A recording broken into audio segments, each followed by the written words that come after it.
Hello everyone, welcome to my channel. இன்னைக்கு நாம standard 10th maths chapter number 1 relation and ஃபங்க்ஷனில் நம்ம example 1.13 14 பார்க்க போகிறோம். கொஸ்டின் என்ன கொடுத்துருக்காங்கன்னு பார்த்தீங்கன்னா ஏ அண்ட் பின்னுட்டு ரெண்டு செட்ஸ் வந்து எனக்கு கொடுத்துருக்காங்க.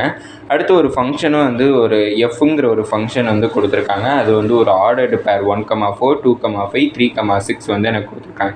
இங்கே கொடுத்துருக்க ஃபங்க்ஷன் வந்து ஏ டு பின்னுட்டு கொடுத்துருக்காங்க. ஏ டு பிங்கிறப்ப ஏங்கிறது எனக்கு டொமைனாக செயல்படும், அது பிங்கிறது எனக்கு கோடொமைனாக இருக்கும். இப்போ இந்த இதில் என்ன ஷோ பண்ண சொல்லியிருக்காங்கன்னு பார்த்தீங்கன்னா எஃப், அதாவது கொடுத்துருக்க இந்த ஆர்டர்டு பேர்ஸ் வந்து 1 to 1, ஆனால் ஆன் டூ ஃபங்க்ஷன் கிடையாதுங்கிறத நம்மளுக்கு சொல்லியிருக்காங்க.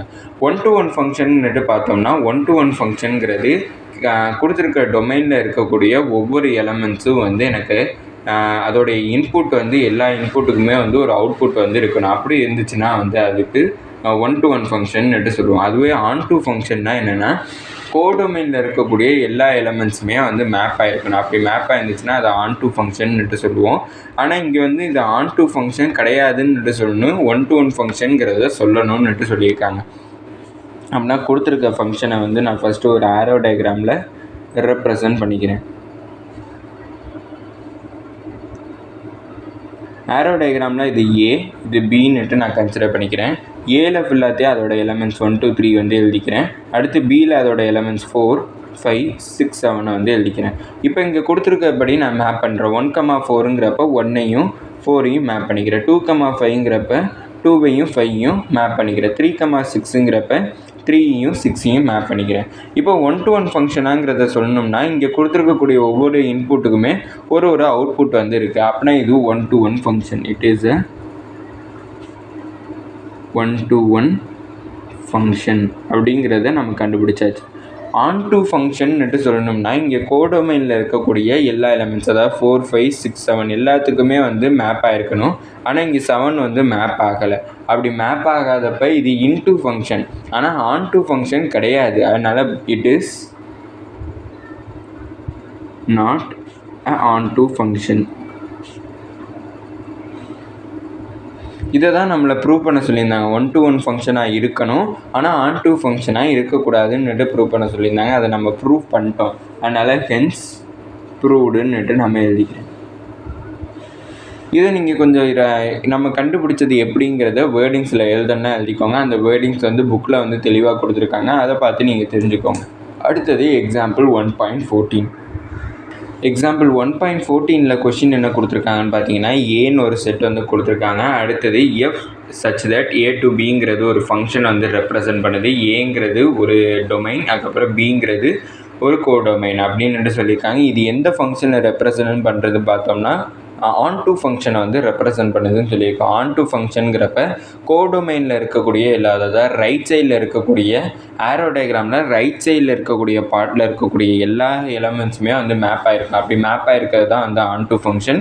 நம்மளுக்கு கொடுத்துருக்கக்கூடிய ஃபங்க்ஷன் ஒரு ஆன் டூ ஃபங்க்ஷன் கொடுத்துறாங்க. அந்த ஆன் டூ ஃபங்க்ஷனுக்குரிய கண்டிஷன் என்னென்னு பார்த்தோம்னா F of X is equal to x² + x + 1 கொடுத்துருக்காங்க. அப்படின்னா பியில் இருக்கக்கூடிய எலமெண்ட்ஸ் என்னென்னங்கிறத கண்டுபிடிக்க சொல்லியிருக்காங்க. ஃபஸ்ட்டு நான் கண்டிஷன் எழுதிக்கிறேன். F of X is equal to x² + x + 1 கொடுத்துருக்காங்க. இப்போ ஏவோடைய எலமெண்ட்ஸ் தான் வந்து எக்ஸுன்னுட்டு நான் கன்சிடர் பண்ணிக்கணும். இப்போ ஏல இருக்கக்கூடிய ஒவ்வொரு எலமெண்ட்ஸையும் இந்த கண்டிஷனில் சப்ஸ்டியூட் பண்ணுறேன். அப்படின்னா எஃப் ஆஃப் -2 அப்படின்னா -2 to the whole square + -2 + 1 அப்படின்னா -2 ஸ்கொயர் பண்ணால் 4, அடுத்து 4 - 2 + 1. 4 - 2ஓட வேல்யூ எனக்கு 2 கிடச்சிருக்கும். அப்படின்னா 2 + 1ஓட வேல்யூ 3 கிடச்சிருக்கு. அடுத்தது எஃப் ஆஃப் -1 அப்படின்னா -1 to the whole square + -1 + 1. -1 square பண்ணனா எனக்கு 1 மட்டும் கிடச்சிருக்கு. அப்படின்னா 1 - 1 + 1 கிடச்சிருக்கு. 1 - 1 வந்து 0, 0 + 1 வந்து எனக்கு 1 கிடச்சிருக்கு. அடுத்தது எஃப் ஆஃப் 0, இங்கே இருக்கக்கூடிய ஒவ்வொரு எலமெண்ட்ஸையுமே சப்ஸ்டியூட் பண்ணிட்டு வரோம், கன்ஃபியூஸ் ஆகாதீங்க. அப்படின்னா எஃப் ஆஃப் 0ங்கிறப்ப 0² + 0 + 1 அப்படின்னா எனக்கு வெறும் 1 மட்டும் கிடச்சிருக்கும். அடுத்தது எஃப் ஆஃப் 1 அப்படின்னா இங்கே எஃப் ஆஃப் எக்ஸில் 1 சப்ஸ்டியூட் பண்ணனா 1² + 1 + 1. 1 ஸ்கொயர் பண்ண எனக்கு 1 கிடச்சிருக்கும். அடுத்து 1 + 1 அப்படின்னா 3யுமே ஆட் பண்ண எனக்கு 3. அடுத்தது எஃப் ஆஃப் 2 அப்படின்னா 2² + 2 ப்ளஸ் 1 2 ஸ்கொயர் பண்ணால் 4 2 + 1 வந்து 3 அப்படின்னா 4 + 3 வந்து எனக்கு 7 கிடச்சிருக்கு. அப்படி பார்த்தா எனக்கு என்னென்ன எல்லாமே ஒரே நம்பர்ஸ் தான் வந்து எனக்கு ரிப்பீட் ஆகிருக்கு. 3 1 1 3 7 அதான் எனக்கு ரிப்பீட் ஆகிருக்கு. அப்படின்னா ரிப்பீட் ஆனதை மட்டும் ஒரு வாட்டி மட்டும் எழுதிக்கிறேன். அப்படின்னா 3 1 7 இதான் வந்து எனக்கு பியோட ஆன்சராக இருக்கிறதுக்கு வாய்ப்புகள் ஜாஸ்தியாக இருக்குது. இதான் வந்து ஆன்சர். இது நான் அவங்க புக்கில் ஆன்சர் எப்படி கொடுத்துருக்காங்கன்னு பார்த்தீங்கன்னா ஆர்டர் வைஸ் வந்து கொடுத்துருக்காங்க.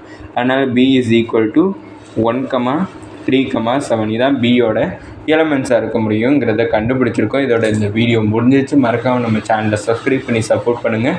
நீங்கள் கொடுக்கக்கூடிய ஒவ்வொரு சப்ஸ்கிரைபும் எனக்கு மிகப்பெரிய சப்போர்ட்டாக இருக்கும். இந்த வீடியோ பிடிச்சிருந்தால் லைக் பண்ணிடுங்க. அதுக்கப்புறம் உங்களுக்கு ஏதாச்சும் டவுட்ஸ் இருந்தால் கமெண்ட் பண்ணிடுங்க. தேங்க்யூ.